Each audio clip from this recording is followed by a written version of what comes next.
Why I tell you about Wild 7? Wild 7's The crafty veterans versus the 5 knuckleheads that shouldn't be having guns. I guess a modern day Western. Well, draw and will, little lady. There are elements of this picture which I think draw from the spaghetti westerns. It has touches of a Western, but it's not a textbook Western. I think this film has something to say, you know? It's gritty, it's dark. It's a dark comedy. It's really an offbeat, kind of quirky movie. Twisted plot, blood, violence, guns, bank robbery. You know, it's kind of exciting. This movie is a stylized war. This is definitely going to be different. Won't I be the fool? I think they've worked together a few times before, and the two of them combined, nothing goes wrong. It was a challenging day on the penitentiary.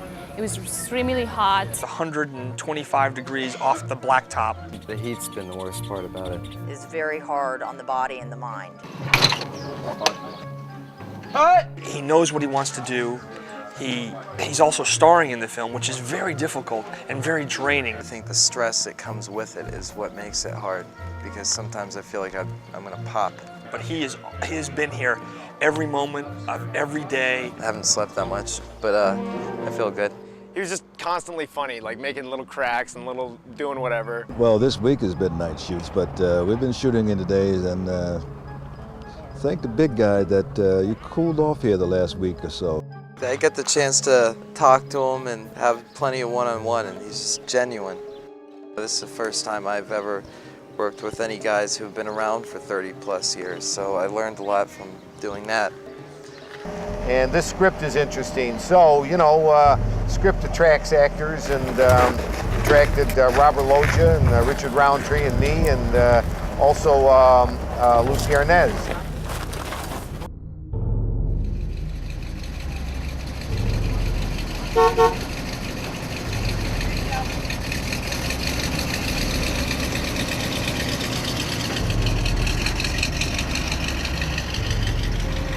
I like the fact that he's young. I think that's what it's all about, passing the baton on, allowing the son to surpass the father, all of that. James is killer, man. He knows what he's doing. I was really impressed. Very detail-oriented. My intention was to have a bunch of fresh guys against the older guys who are very experienced. We're talking ritual castration here. I was so nervous about who was going to play Sylvia, and look-wise and performance-wise, and she nailed both of them. And I read the script online. I had to scroll read 93 pages.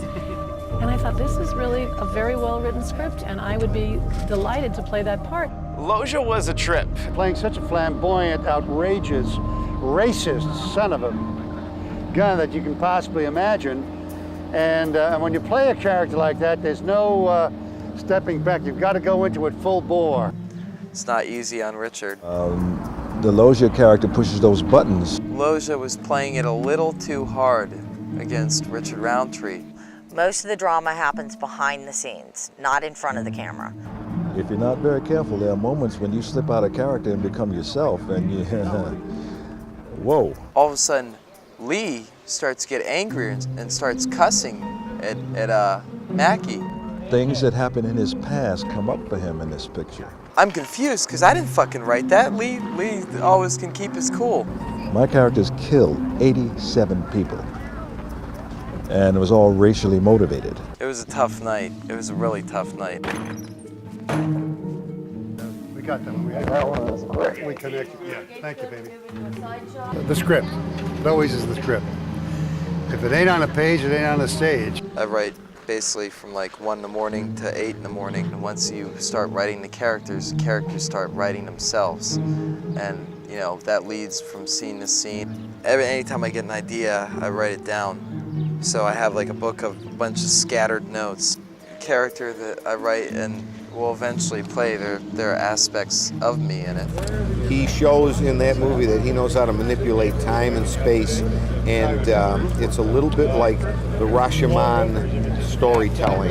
You hear it, you see it from somebody's point of view. Now you see it from somebody else's point of view. Because it's exciting when scenes run into each other later, and you're like, oh, but that already fucking happened. Everything changes all the time, and I try to pick what's important and what I know I have to get for the story to work.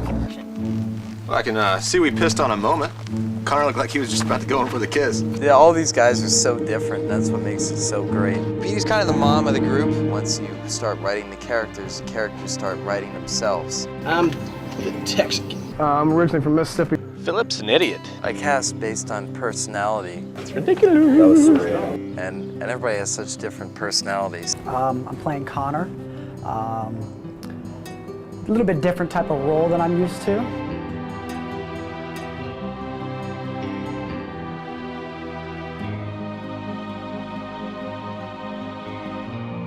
I mean, you can't duplicate Arizona.